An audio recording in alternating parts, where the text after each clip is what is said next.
Alléluia. Ce matin, j'ai un thème que j'aimerais nous proposer. C'est les ouvriers de l'iniquité. Alléluia. Dis avec moi, les ouvriers de l'iniquité. Jésus-Christ dit ceci dans Luc 13, le verset 27. Il dit, sortez en dehors, vous tous serviteurs de l'iniquité. C'est là que je puisais ces thèmes ou cette prédication. Ce qui m'a plus dérangé ou interpellé, si je peux le dire ainsi, c'est que Jésus-Christ est en train de parler aux disciples. Il est en train de leur expliquer un certain nombre de choses. Mais bizarrement, dans Luc, le chapitre 13, le verset 27, Jésus-Christ est en train de dire à ses disciples que dans ma bergerie, il y a une catégorie des ouvriers. Et il dit, ce sont les ouvriers de l'iniquité.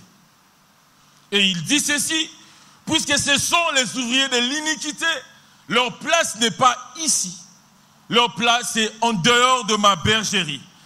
Dans Matthieu, on dit, ils doivent être dans le feu, ou dans la graine, ou dans l'étang. Alléluia. Qu'est-ce que l'iniquité, bien-aimé, dans les Seigneurs? Notre papa a plusieurs fois défini les concepts. L'iniquité, c'est le refus de dire non au mal. C'est-à-dire, c'est le refus de dire non au mal. Le mal est déjà mal. Mais le fait que tu ne peux pas dire non au mal, c'est ça déjà l'iniquité.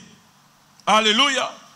Et tu es tellement intelligent que je ne peux même pas passer tout mon temps à t'expliquer qu'est-ce qui est mal ou qu'est-ce qui est bien.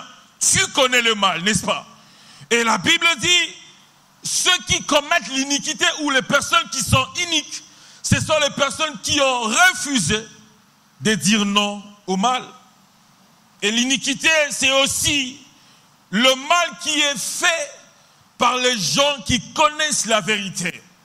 C'est ça ce qu'on appelle l'iniquité. Cela veut dire, il y a déjà des gens qui connaissent la vérité.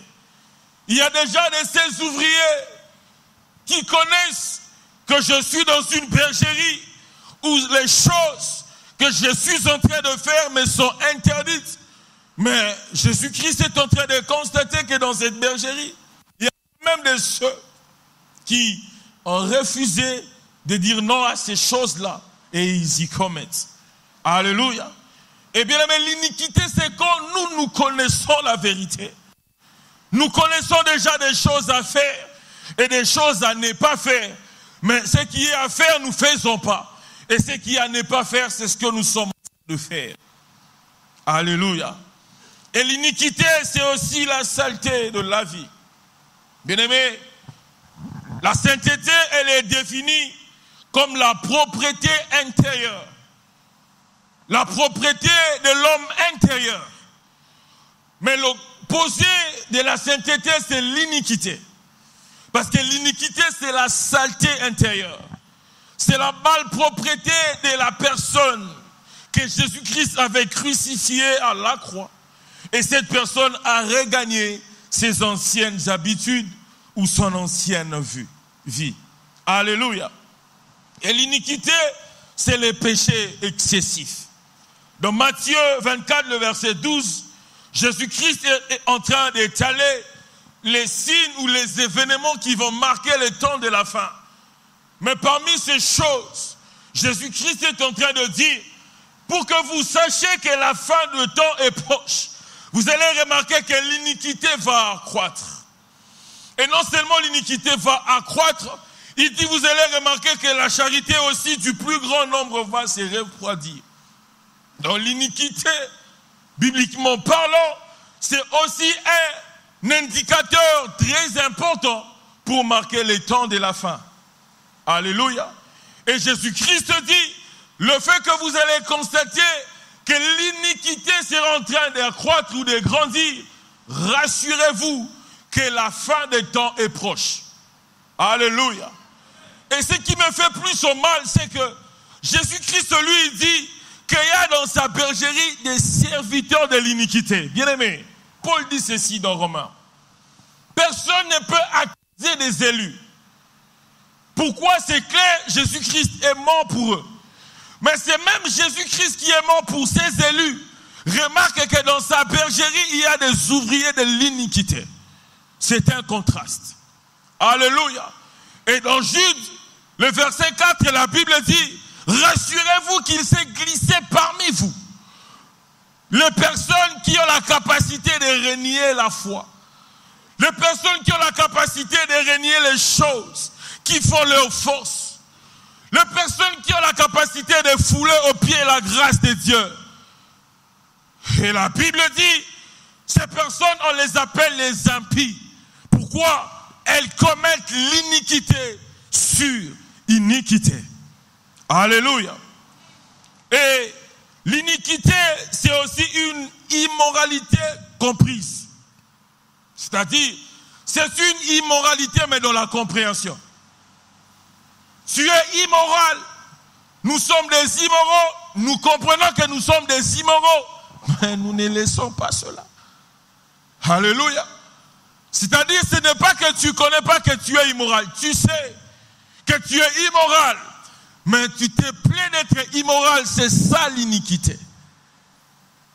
Alléluia. Alléluia. Et écoutez, bien-aimés. Le jour où Dieu est apparu à Abraham, pendant leur conversation, Dieu dit à Abraham ceci, que je ferai en sorte que ta postérité devienne esclave dans une terre étrangère. Et Abraham pose à Dieu la question de savoir combien de temps ma postérité va faire dans cette terre étrangère. Dieu lui répond, cette postérité fera 400 ans dans cette terre-là. Mais bien aimé, écoutez, ce jour-là, Dieu a dit à Abraham ceci, que je vais ramener ou je vais faire sortir cette postérité, ta postérité dans cet esclavagisme. Mais dans Genèse 15, le verset 16, Dieu donne quelque chose à Abraham comme promesse ou comme signe qu'il va réellement faire sortir sa postérité dans cette terre qu'elle était retenue captive. La Bible dit, Dieu dit à Abraham, je vais le faire sortir avant que l'iniquité des Amoréens atteigne son comble. Cela veut dire, le jour où les enfants d'Israël entraient dans l'esclavagisme en Égypte, c'était dans la volonté de Dieu. Et le nombre d'années qu'ils avaient fait en Égypte, bien aimé, c'était toujours dans la volonté de Dieu. Mais le jour où Dieu est parti susciter Moïse, et il a dit à Moïse que je suis venu vers toi parce que j'ai écouté la souffrance de mon peuple, c'est que dans la tombe où Abraham était, savait une chose, que Dieu allait se souvenir de cette promesse, parce que comme indicateur, Dieu regardait l'iniquité des Amoréens. La captivité dans laquelle son peuple s'est retrouvé en Égypte, ce n'était pas ça le problème. Le problème était comment et quand est-ce que Dieu allait faire sortir ce peuple-là. Et Dieu avait dit à Abraham qu'il va le faire avant que l'iniquité des Amoréens soit à son comble. Qu'est-ce que je veux me dire ou je veux nous dire par là? C'est que bien aimé, pour ceux qui craignent les Seigneurs, pour les véritables enfants de Dieu, nous ne devons pas avoir peur de tout ce que le monde devient aujourd'hui. De tout ce qui se passe dans l'église aujourd'hui. Vous savez pourquoi? Mais parce que c'est clair. C'est que Jésus-Christ reviendra avant que l'iniquité des Amoréens soit à son comble. Les Amoréens, pendant qu'ils seront en train de se prostituer, pendant qu'ils seront en train d'augmenter la croissance de leur iniquité, la Bible dit, ceux qui appartiennent à Dieu, ils seront délivrés de leur joug là, parce que Dieu ne permettra pas à ce que l'iniquité des Amoréens soit mélangée à la sainteté de la postérité d'Abraham. Alléluia. Et vous savez, ce qui fait que Jésus-Christ va chasser les ouvriers de l'iniquité en dehors de sa bergerie, c'est clair, c'est seulement la présence des justes qui sont dans la bergerie. Alléluia. C'est pas parce que Jésus-Christ sait seulement qu'ils sont des ouvriers de l'iniquité. Non, c'est parce que dans cette même bergerie, il y a ceux qui ne sont pas des ouvriers de l'iniquité. Il y a ceux qui refusent d'être immoraux. Il y a ceux qui refusent que le péché dans leur vie devienne excessif. Et ce sont ces gens-là qui serviront à Jésus-Christ des témoins pour qu'il mette en dehors de sa bergerie ceux qui commettent l'iniquité. Alléluia. Voilà pourquoi ce matin, j'aimerais encourager quelqu'un à progresser dans sa sanctification, à progresser dans sa sainteté, à progresser dans la crainte de Dieu. Pourquoi? Parce que toi, tu seras le témoin de Jésus. Pour dire à ceux qui vont dire d'être dehors, d'être réellement dehors. Parce que toi, tu n'es pas comme ceux-là. Alléluia. Alléluia. Et j'ai remarqué, bien aimé, la Bible dit ceci dans 2 Pierre 2. La Bible, avant de condamner les gens selon ce que l'apôtre Paul dit, la Bible est en train de dire qu'au temps de Noé, Dieu avait détruit la terre par les déluges. Parce qu'il y avait seulement Noé qui s'était fait démarquer par rapport à ceux de sa génération. Alléluia.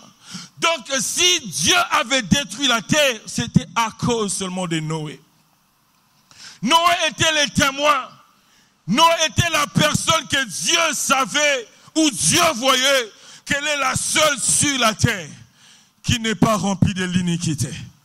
Et c'est à cause de Noé que le déluge est venu sur la terre. Alléluia.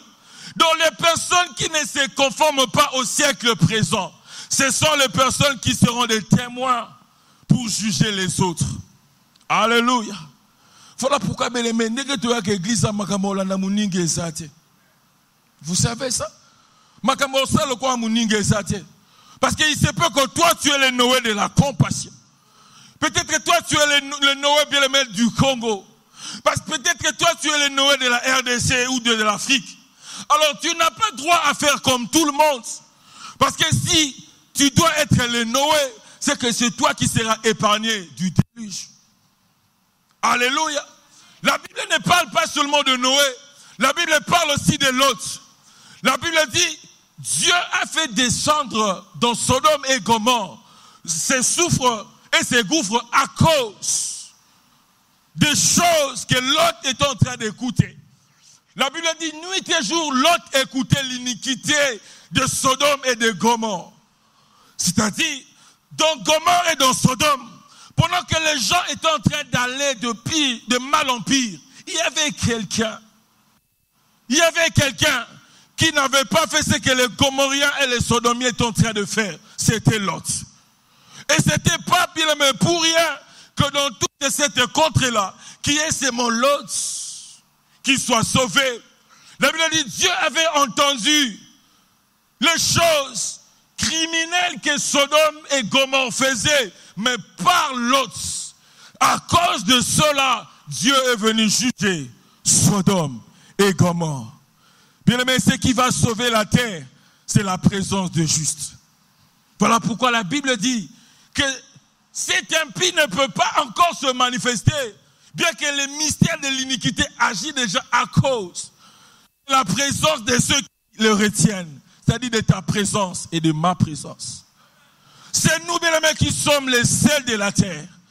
C'est nous qui empêchons, bien aimés, que la terre soit détruite maintenant. Mais au moment où nous serons emportés vers les airs, la Bible dit que ce mystère va agir et il y aura la putréfaction. Alléluia. Voilà pourquoi ce matin, je suis venu te rappeler que tel que tu es là, tu dois garder ta sainteté. Alléluia. Tu dois garder ta crainte. Parce que pour toi, et dans le plan de Dieu, tu es le témoin qui va brandir à ceux qui seront chassés en dehors de la bergerie. Alléluia. La Bible dit à l'époque de Noé, c'était Noé. À l'époque de Lot, c'était Lot. Grave encore dans Ézéchiel 14, le verset 14, écoutez. Dieu est venu parler à Ézéchiel. Il est en train de dire à Ézéchiel, je veux détruire cette nation. Je dois le faire Parce que l'iniquité et l'infidélité de ces peuples n'a fait qu'augmenter, n'a fait que grandir. Mais écoutez, Dieu dit ceci à Ézéchiel, quand je viendrai détruire cette nation, si seulement je trouve Job, je trouve Daniel et je trouve Noé, il dit je peux me repentir de mes décisions. Donc il y a encore des gens bien-aimés qui serviront de Dieu de présage. Il y a encore de ces chrétiens ou de ces ouvriers qui serviront à Dieu bien-aimé des témoins pour que le mal que Dieu veut faire, que Dieu s'abstient de cela. Alléluia. Bizarrement, Ézéchiel bien-aimé n'avait pas vécu avec le Job. Au moins bien-aimé, Daniel et Noé n'avaient pas vécu avec Job et Daniel. Ézéchiel et Daniel étaient presque des contemporains. Mais écoutez là où Noé sort. Après des siècles, après des années, dans la mémoire de Dieu, le nom de Noé était écrit. Et il arrive à dire à Ézéchiel, quelqu'un qui n'est pas contemporain de Noé, que je connais un certain Noé. Par sa justice, là où je veux détruire, je ne pourrai pas détruire. Bien-aimé, ma prière ce matin pour toi, que tu aies ces genres de témoignages de l'esprit. Ou quand Dieu veut faire le mal, que Dieu dit aux autres, regardez ma servante, regardez mon serviteur. À cause de lui, je peux me repentir de faire ce que je veux faire. Alléluia. Alléluia. Et la Bible dit, à cause de ces trois hommes, je peux me repentir. À cause de Noé, à cause de Daniel et à cause de Job, je peux me repentir. En fait, le point commun entre tous ces trois hommes, vous allez remarquer que tous les trois, ils avaient vécu pendant des périodes de confusion. Ils avaient vécu pendant des périodes où peu de gens aimaient le Seigneur. Peu de gens servaient Dieu dans la crainte et dans la sanctification. Mais cela n'était pas leur permission d'être comme cela. Alléluia. C'était pas à eux de se conformer à des choses qui se passaient tout autour d'eux. Pourquoi? C'est clair. Dans le plan de Dieu, Dieu avait leur témoignage. Alléluia. Alléluia. Ce matin, Dieu m'a envoyé de dire à quelqu'un, tu as besoin de ce genre de témoignages, mais provenant de Dieu. Alléluia. Fais de ton mieux pour que si un mal peut arriver dans ta famille, que Dieu dise c'est à cause de celui-ci. C'est à cause de cela que je ne peux pas détruire sa nation. Je ne peux pas détruire sa famille parce qu'il y a un juste au milieu de ta famille et c'est toi. Alléluia. Et grave, bien-aimé, dans 2 Pierre 2, le verset 15, la Bible donne maintenant les noms de ces ouvriers de l'iniquité. Pierre est en train de dire ceci. Parmi ces ouvriers de l'iniquité, Paul est en train de citer Balaam. Dis avec moi Balaam. Et dans le même verset de Balaam, il est dit ceci. Balaam, c'est un serviteur de l'iniquité parce qu'il avait aimé les salaires de l'iniquité. Donc tout ce que Balaam était, Paul dit, il était quelqu'un qui avait aimé les salaires de l'iniquité. Et la Bible dit, plusieurs de ceux de cette génération ont suivi la voie de Balaam. Revenons en arrière. Balaam, c'est un prophète de Dieu. Et une fois, un roi, c'est Balak, la Bible dit, il a vu que le peuple qui est sorti d'Égypte devenait de plus en plus grand et fort. C'était clair. Parce qu'après que les enfants d'Israël soient sortis d'Égypte, ils devenaient de plus en plus forts. Et la Bible dit, Balak a eu peur. Pourquoi? Parce que le pays Canaan était justement en face de sa nation, parce que lui, il était le roi de Moab. Qu'est-ce qui se passe? La Bible dit ceci. Ce jour-là, Balak a envoyé les anciens pour aller voir Balaam, un serviteur de Dieu. Et il a dit, vous n'allez pas partir voir Balaam seul ou à main réduite, vous allez ramener quelques présents. La Bible dit ceci, il a chargé ses anciens de la ville de l'argent et des matières précieuses pour les apporter à Balaam.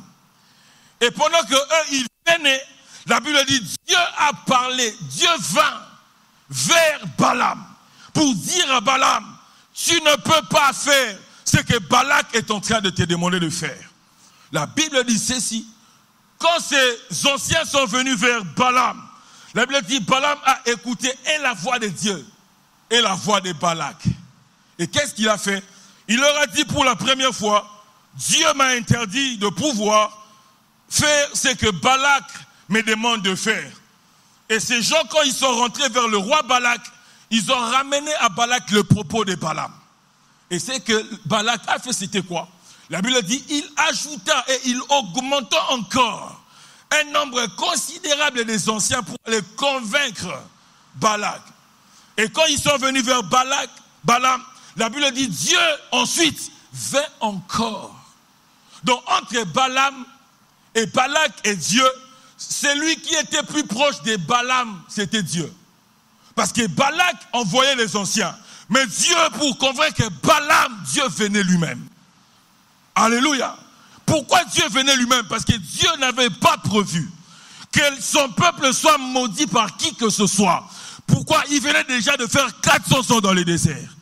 Et ce n'était pas un prophète de se lever pour maudire ce peuple-là. Alléluia. Et Balak a compris la faiblesse de Balaam. Il a chargé encore les salaires, il a chargé encore des matières précieuses, les chars que les anciens ont apportés vers Balaam. Et la Bible dit, quand Dieu a vu les prédispositions qui étaient dans le cœur de Balaam, Dieu dit à Balaam, cette fois-ci tu vas aller. La Bible dit, il prit son ânesse et il parta là où le peuple de Dieu est en train de camper. Vous connaissez l'histoire, la Bible dit clairement, c'était en cours de ce chemin que l'ange de l'Éternel apparut. Il a coincé l'ânesse de Balaam.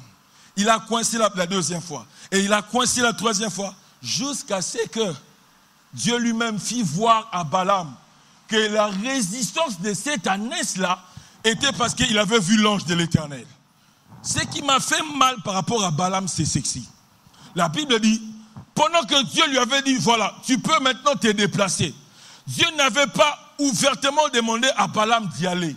C'était parce que le cœur de Balaam avait des dispositions de pouvoir aimer les salaires ou l'argent des personnes qui n'étaient pas en alliance avec Dieu. C'est Balak. Alléluia. Et Paul dit ceci. Paul dit que la voix de Balaam, c'est la voix des gens qui aiment les salaires de l'iniquité. Alléluia.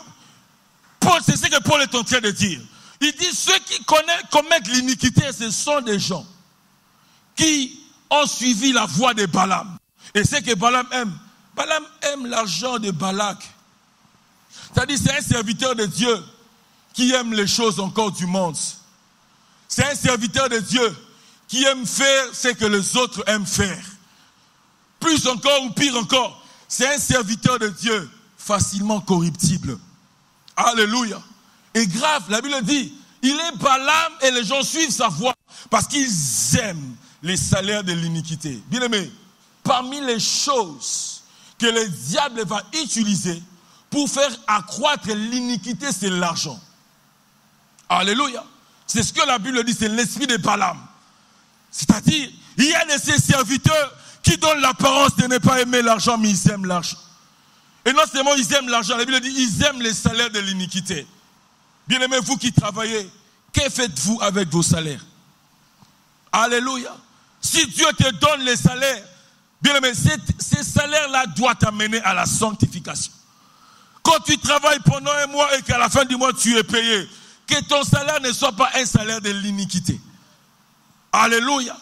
Si déjà avec ce que tu gagnes, tout ce que tu sais faire, c'est aller vers les choses de l'iniquité.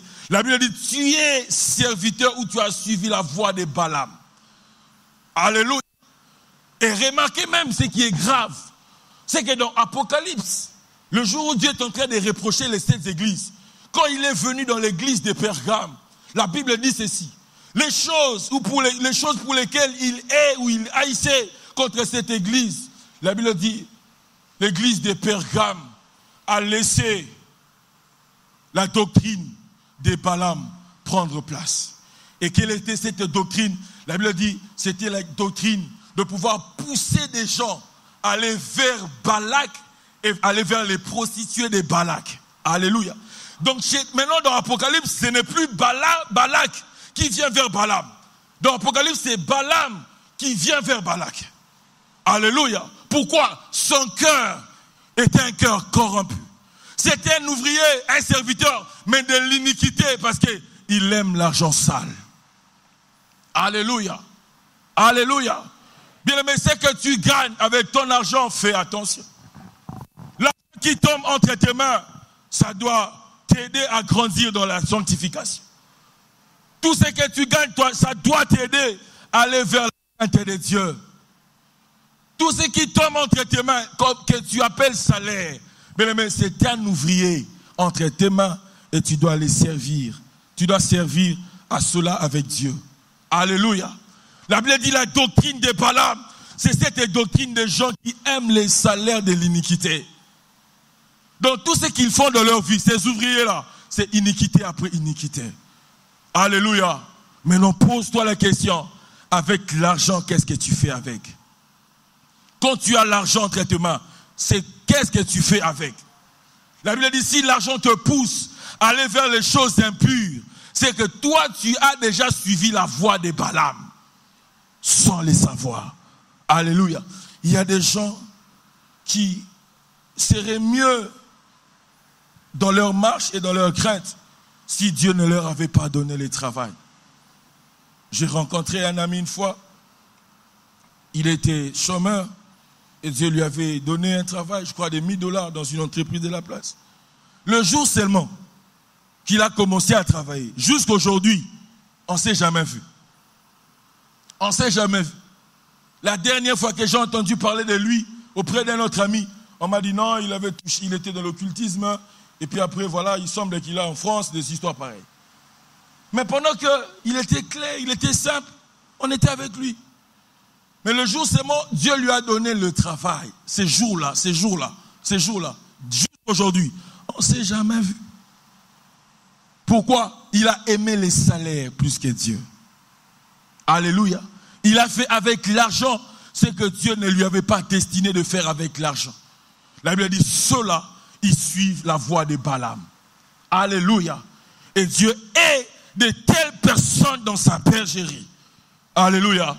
Toi qui cherches le travail, sache-le que l'argent que tu auras dans le travail doit t'aider à servir le Seigneur. Alléluia. Doit t'aider à être un bon serviteur de Dieu. Cela doit t'aider à suivre la voie de Dieu. Et la Bible dit ceci. Ceux qui ont suivi la voie de Balaam ont aussi suivi la voie de l'égarement. Les serviteurs de l'iniquité, ce sont les serviteurs qui ont suivi la voie de l'égarement. Bien aimé, l'égarement, j'aime ce que le pasteur dit, c'est même pas des grandes déviations. Les égarements, ce sont les petites déviations là. C'est-à-dire, les petites là, les plus petites qui puissent exister, c'est ça déjà les déviations. C'est-à-dire, tu étais dans le droit chemin un moment, mais à cause des petites bénédictions que Dieu te donne, tu commences à dévier, pas grand, hein? Tu dévies petit à petit. Et l'égarement commence par là. Le jour où Abel et Caïn se sont chamaillés, Dieu est venu dire à Abel ceci, à Caïn ceci. Si tu agis bien, tu vas relever ta tête.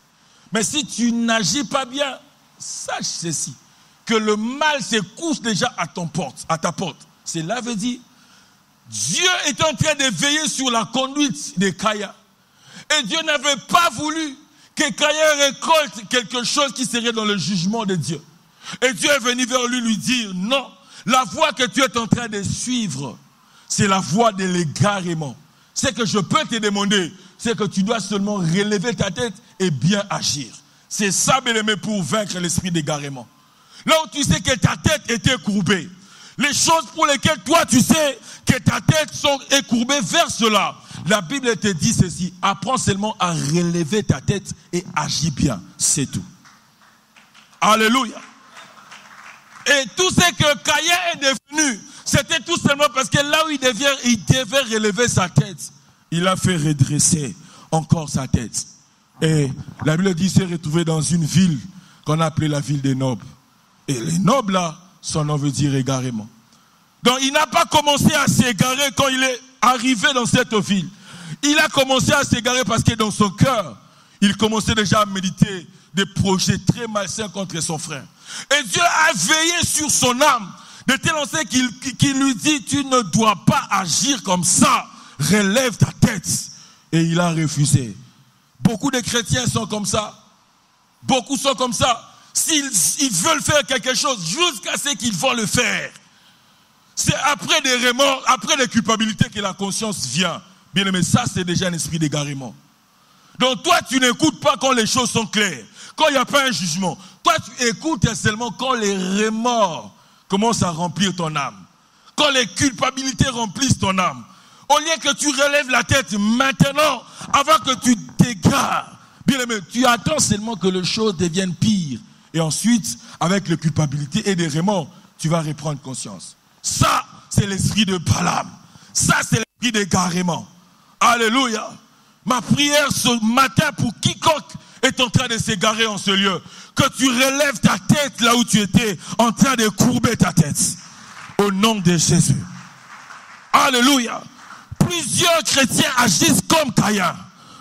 Plusieurs, je dis bien plusieurs. Lundi, tu courbes la tête vers la pierre. Mardi, tu courbes la tête, je ne sais pas, vers un autre monsieur. Mercredi, vendredi, jusqu'à dimanche, tu ne fais que courber ta tête. Et pourtant, Dieu, déjà depuis, t'a dit, relève ta tête. Mais le comble, c'est que toi, avec tout ce que tu as dans ton cœur là, jusqu'à ce que tu vas le faire. Et ensuite, tu vas te dire, si je savais. Alléluia. L'esprit d'égarement, c'est ça. C'est jusqu'à ce qu'il va te faire subir les choses que Dieu t'avait déjà sauvé. Jusqu'à ce que tu vas subir ces choses-là. C'est dans des remords qu'il va venir te dire, fallait pas que tu fasses ça, mais au moins tu l'as déjà fait. Ça, c'est l'égarement. Alléluia. Les serviteurs de l'iniquité, ils suivent la voie de l'égarement. Les serviteurs de l'iniquité, ils suivent aussi les séductions des siècles ou du siècle présent. La Bible dit ceci, que quand l'Antichrist va paraître, parmi les choses qu'il va faire, la Bible dit il va travailler avec la puissance du malin. Et il va même apparaître par la puissance du Satan. Mais il y a quelque chose qui va se faire avant et pendant l'Antichrist. La Bible dit il va travailler avec une puissance de séduction. Bien-aimés, ne vous en faites pas.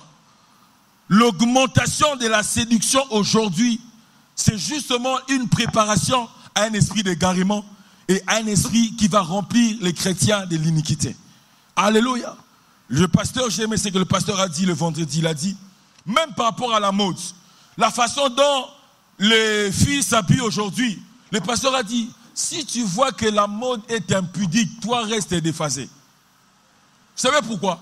Parce que parmi les choses que l'Antichrist fera, la Bible dit l'Antichrist va augmenter la force ou la puissance des séductions. Maintenant, essayez un peu d'analyser. Où est la partie du monde aujourd'hui où il n'y a pas de séduction? Alléluia. Aujourd'hui, partout il y a la séduction. Partout. Même à l'église, il y a des séductions. En dehors, là, il y en a. Partout. À la télé, les réseaux sociaux, n'en parlons même pas. Et la Bible dit, parmi les choses que l'Antichrist fera, c'est qu'il va remplir la terre de cet esprit-là. C'est ce qu'il va faire. Dans toutes les dépravations dans lesquelles nous sommes en train d'assister aujourd'hui. Ça prépare seulement la venue de l'Antichrist. Parce que ça sera à sa base. Il va s'asseoir sur ces esprits-là. Tant que les gens sont séduits, lui il est à l'aise. Parce que l'esprit de séduction va lui permettre de moins travailler et de beaucoup récolter. Alléluia. Alléluia. Et nous, en tant qu'enfants de Dieu, nous devons comprendre. Nous ne devons pas être des canaux. Nous ne devons pas être des facilitateurs de ces choses-là parce que ça prépare la venue de l'Antichrist. En soi, l'Antichrist lui-même n'a pas le pouvoir de venir sur la terre. Même pas de venir se poser sur le monde de montagne en Israël. Il ne peut pas. Sur les temples là, il ne peut pas. Ce qu'il va faire, il va souffler la séduction. Il va souffler l'impudicité. Il va souffler tous ces mots qui rongent la société. Et quand les gens vont se dépraver, la Bible dit que ça serait sous la puissance satanique. Et c'est à cause de ces choses que l'Antichrist va se manifester. Alléluia. Et maintenant, vous qui connaissez le Seigneur, qui n'abandonnez pas l'iniquité, la Bible dit, vous facilitez le travail de l'Antichrist. Alléluia. Vous facilitez sa venue. Pourquoi? Il va utiliser ces choses-là comme ces sièges. Il va utiliser ces choses-là. La séduction que le monde a aujourd'hui, l'Antichrist va l'utiliser pour faire asseoir son autorité. Alléluia. Alors tu dois être avec moi. Nous devons être cette armée du temps de la fin, où on se dit, pas de séduction au sein de l'église. Alléluia. Même pas dans ta famille, même pas dans tous les environnements que tu fréquentes. Tu ne peux pas tolérer ça. Alléluia. Alors mes soeurs, quand vous demandez bien s'habiller, habillez-vous bien. Parce que votre habillement influence même la venue de l'Antichrist. Alléluia. Tout ce que vous portez là, si vous séduisez les gens, plus les gens sont séduits, plus il y a aussi la commission de l'iniquité. Et plus l'iniquité grandit, la Bible dit, plus aussi l'Antichrist vient vers nous. Alléluia. Alléluia. Que Dieu te délivre de cet esprit au nom de Jésus. Alléluia. Et il y a aussi quelque chose. La Bible dit, les serviteurs de l'iniquité, ce sont les serviteurs qui travaillent, mais déjà avec un esprit de perdition. Dire, tel que nous sommes là, il y a certaines personnes, elles sont même au milieu de nous. Elles-mêmes, elles savent que ce qu'elles sont dans les choses de Dieu, c'est rien. Chaque jour, elles ne font que se perdre. Donc, vous les voyez à l'église. Vous les voyez même servir Dieu. Mais eux-mêmes savent. Tous les jours, ou chaque jour, ils font des pas vers des prédictions. Alléluia. La Bible dit, ces serviteurs, l'Antichrist, c'est le fils de la perdition. Et il travaille de telle enseigne que ceux qui seront sous son influence, ses pères aussi. Amen, amen. Ma prière ce matin, pour toi qui es en train de te perdre, mais dans l'église, que tu te retrouves. Au nom de Jésus. Au nom de Jésus. Alléluia. Dieu n'est pas mort, Christ n'est pas mort pour perdre ceux qui étaient perdus. Non, Christ est mort pour retrouver ceux qui étaient perdus. Alors toi, tu ne peux pas être parmi nous, mais tu es quelqu'un qui subit l'opposé. Bien-aimé, de ce que l'œuvre de la croix est venue faire chez les autres. Tu ne peux pas subir cela. Alléluia.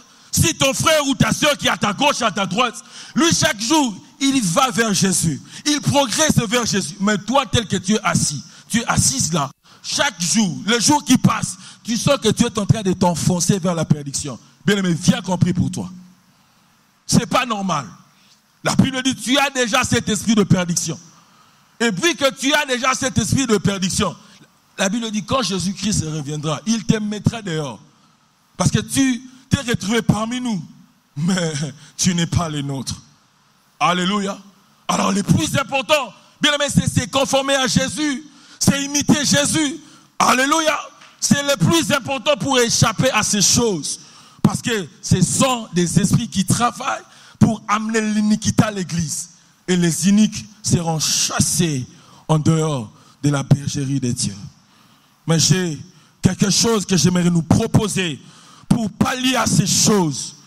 J'ai quelque chose que j'aimerais te proposer. J'ai quelqu'un que j'aimerais te proposer pour échapper ou pour dompter l'iniquité. C'est Jésus. Alléluia. C'est Jésus. Moi, j'aime Jésus. Pourquoi? Parce qu'en fait, le jour où Jésus-Christ est mort, la croix pour moi, c'est comme la caisse de péréquation. Dis avec moi la caisse de péréquation. Vous savez, la caisse de péréquation, c'est quoi? La caisse de péréquation, c'est une caisse qui permet d'équilibrer les caisses qui étaient en déséquilibre. C'est-à-dire, Christ, quand il mourait à la croix, il était en train de prendre les faibles vies là, hein? Les vies qui étaient dans le péché, les vies qui étaient sous la malédiction, les vies qui étaient dans des choses pénibles. Jésus-Christ prenait ses fardeaux. Jésus-Christ prenait ces choses-là, il endossait cela. Alléluia. Et il y a deux choses que j'aimerais te donner comme solution. Tu dois croire à la grâce de Dieu. Et tu dois aussi croire à la miséricorde de Dieu. Alléluia. Vous savez, le christianisme, si encore on peut appeler une religion, c'est que le christianisme est la seule religion qui a deux ailes. La première, c'est la grâce. La deuxième, c'est la miséricorde. La grâce, en fait, elle fait quoi? La grâce vient dans ta vie te donner ce que tu n'as pas. Et la miséricorde vient dans ta vie enlever les mauvaises choses que tu méritais. Alléluia. Voilà pourquoi tu dois croire à la grâce. Parce que la grâce, quand tu viens vers elle, elle va te donner ce que tu n'as pas. Mais quand tu tournes de l'autre côté vers la miséricorde maintenant, elle enlève les mauvaises sentences que tu mérites. En d'autres termes, tu es réellement affranchi. Alléluia. Et plus encore, tu bénéficies des choses que tu n'avais pas. Amen, amen. Voilà pourquoi moi j'aime la parabole des livrets de blé. J'aime ce que Jésus-Christ a dit. Quand les disciples ont dit, voilà, mais vous les avez laissés grandir ensemble. Jésus-Christ a dit, non, ne vous en faites pas. Au temps convenable, on va arracher le livret et on va laisser les blés. Vous savez pourquoi? Parce que le blé, en fait, c'est l'image des chrétiens qui sont parmi les païens, mais qui ne font pas ce que les païens font. Non seulement ça, dans leur croissance, ils ne grandissent pas dans la même direction que les ivrés. Alléluia. Les ivrés grandissent verticalement, mais les blés grandissent horizontalement. Amen. Voilà pourquoi Jésus-Christ dit ceci. Non. Ceux qui grandissent horizontalement, ce sont des gens qui portent mes choses, qui portent ma croix. Et eux, ils ne peuvent pas subir les mêmes sorts que ceux qui ne me portent pas sur leur dos. Voilà pourquoi vous devez les laisser grandir ensemble. Amen. Mais que la présence de l'iniquité ne t'empêche pas de servir Dieu. La présence du mal qui est en train de grandir, que ces choses-là ne t'empêchent pas de servir Dieu. Au contraire, cela doit encore renforcer ta foi. Parce que la Bible dit, au moment opportun, ce sont les anges qui viendront arracher les ivrés. Alléluia. Et les ivrés qui sont l'image des serviteurs de l'iniquité, ils seront arrachés dans les champs de Dieu. Et Jésus-Christ laissera que ceux qui n'ont pas commis l'iniquité dans son église. Alléluia. Alléluia. Voilà pourquoi nous, en tant qu'église, nous devons croire à la grâce de Dieu. Nous devons croire à la miséricorde. Imagine-toi avec tout ce que tu as fait là qu'on ne connaît pas. Toi-même tu sais. Maintenant imagine ta vie, tout ce que tu fais là, ce que tu as fait hier la nuit. Nous ne connaissons pas ça. Mais nous sommes en train de te dire que tu es un serviteur de l'iniquité. Mais si tu ne crois pas à la grâce de Dieu, si tu ne crois pas à la miséricorde de Dieu, mais c'est fini pour toi. Hein? Il y a un verset qui me fait peur de la Bible. C'est ce que la Bible dit. La Bible dit, il y a déjà certaines personnes où leur condamnation est déjà scellée. Vous connaissez ces versets-là? Donc il y a encore des gens, la Bible dit parmi nous, quand vous les regardez, c'est comme si leur condamnation est déjà scellée. Bien aimé, si déjà Dieu peut être dur jusqu'à ce point, de sceller déjà la condamnation de certaines personnes, mais si tu ne crois pas à la grâce de Dieu, c'est fini. Si tu n'as pas Jésus, c'est fini. Parce que les choses sont dures, elles deviendront de plus en plus dures. Mais c'est à nous de nous appuyer sur la grâce de Dieu. C'est à nous de nous appuyer sur la miséricorde de Dieu. Alléluia. Quelqu'un dit même, la miséricorde, c'est la corde qu'on tend vers la personne qui est dans la misère. Donc toi, avec ta vie là, avec toutes ces iniquités, la seule solution qu'on te propose, c'est Jésus. Parce que quand tu as Jésus, il vient avec la corde et il te tend dans ta misère, afin de te faire déguerpir de cela. Alléluia. Est-ce qu'on peut prier ce matin? Est-ce qu'on peut prier? Tu vas refuser ce matin tout esprit d'égarement. Tu vas refuser tout esprit de séduction. Tu vas refuser tout esprit de cupidité.